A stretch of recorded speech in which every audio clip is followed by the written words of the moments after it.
Hello, thank you for joining me for another Dear Sam Horsemanship series. And this week, what I wanted to talk about was getting the most out of your learning opportunities. And I think this is a massive topic that I really could talk for hours about, but I'm going to try and give you a very condensed version. I recently made a post on my social media about some of the things that has kept me as an instructor for, I've taught now just over 30 years, from backyard riders to internationally competitive folks and everyone in between in a multitude of disciplines.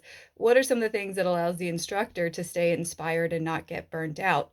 And it really was a post about you as the student, how you're approaching mentally your learning as for most of you an adult. And things change. Things change where if you've come into horses later in life and you've never had previous experience before, it is a tremendous amount of challenging scenarios, we'll say, that as you think you're learning, as you think you're progressing, then you start realizing there's so much more to keep learning, but also the actual act of learning. I think in our society, we get very complacent in how we do things. We get very stuck in patterns, and rarely are we as challenged mentally and physically as we are during the time we spend with our horses. Now, when I say challenge, that doesn't mean overwhelmed and overfaced, but I mean the level in which that we need to become mentally present. We need to become aware of our own thoughts, emotions, energy, how we're using our body to communicate. There's so many things that are going on all at once. So I just wanted to jump on here and give some ideas because, there are a lot of people who are nowadays learning in a variety of scenarios, maybe based on your location, maybe based on world events that are happening, maybe based on all kinds of things. So, learning doesn't always have to be limited to a lesson scenario.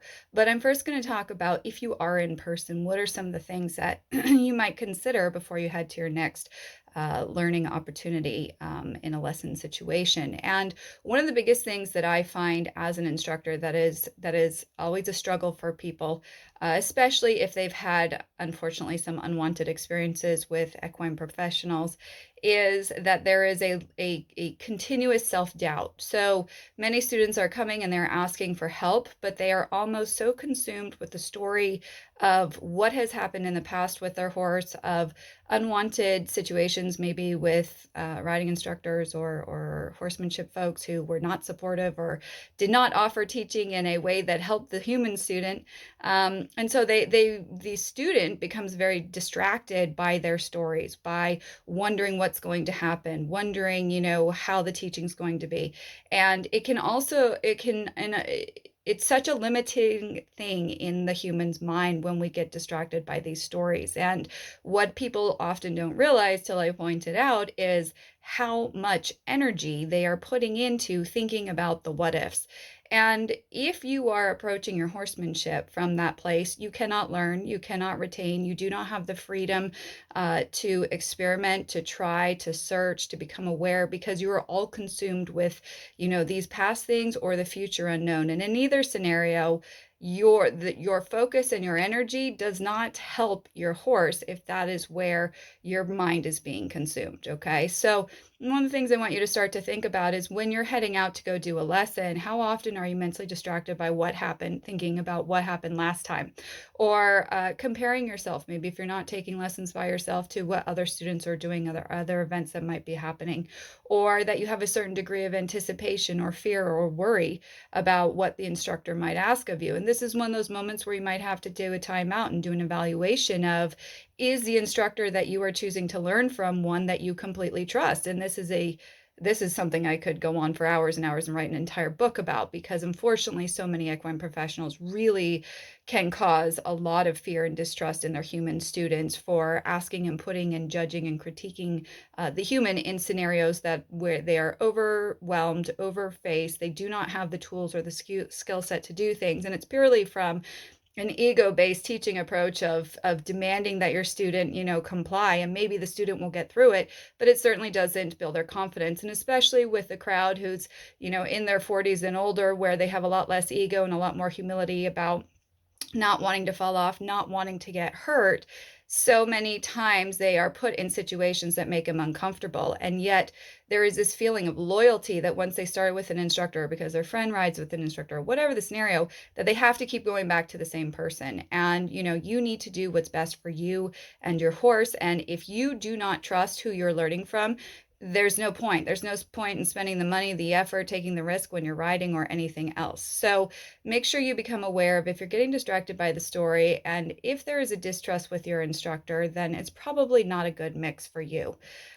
Something else I want you to think about is your learning opportunity in a lesson is your time to experiment. It is your time to get mentally the new concepts and physically experiment with how you're communicating, what you're communicating, and the timing of when you're communicating, and then assessing your horse's feedback. And this is a crucial thing because so many times people take lessons in a what I'm going to call an obedient manner, meaning they're given a command by the instructor, and then the human kind of has a self expectation, as do many instructors, that they will immediately get it, that they will immediately respond in a manner where they've got this new skill set. And just as a reminder, give yourself a bit of space, give yourself a bit of room in that learning curve that's going to come up, because if you are looking to suddenly achieve results quickly with your horse, you're probably in the wrong sport. You may be able to, through equipment or through force, be able to immediately get a change in your horse, but it's not real, it's not long term, and it's not quality. So, learning new skill sets takes time to develop. And especially when you're learning as an adult, our brains actually function differently than when we are children.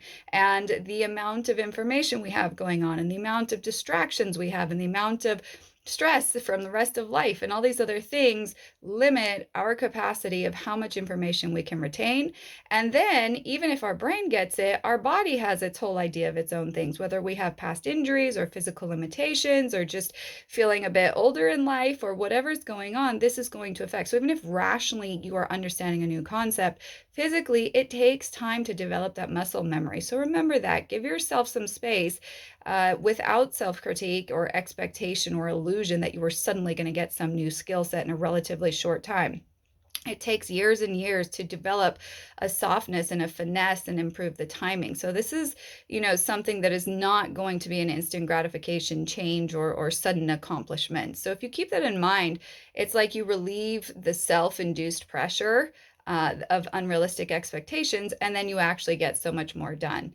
And then the last thing that I wanted to address was think about your learning goals and think about whoever it is that you're learning from. And I want you to keep in mind that sometimes as we progress in our learning journey, our goals that we initially had start to evolve, or maybe they shift, or maybe they completely change as we become more educated, as we have more experiences. So make sure you allow yourself that space and that time to reassess, who you're learning from, what your goal is in learning from them, and if it's still appropriate for wherever you and your horse currently are at.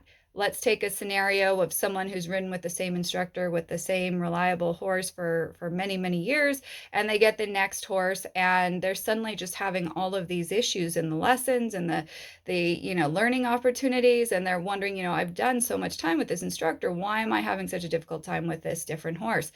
And I will say, just as with many training approaches to horses, there are often lesson programs, meaning a very rigid and a very set way of teaching students, kind of irrelevant of what may be actually individually appropriate for that student and that individual horse that they're currently on. So sometimes we have to step back and it's uncomfortable, but we have to assess, is the knowledge that that professional is sharing with you, does it seem appropriate for what you are currently capable of doing and for what your horse is currently capable of doing mentally, emotionally, and physically? And sometimes we have to make some adjustments. Sometimes we have to have some outside input.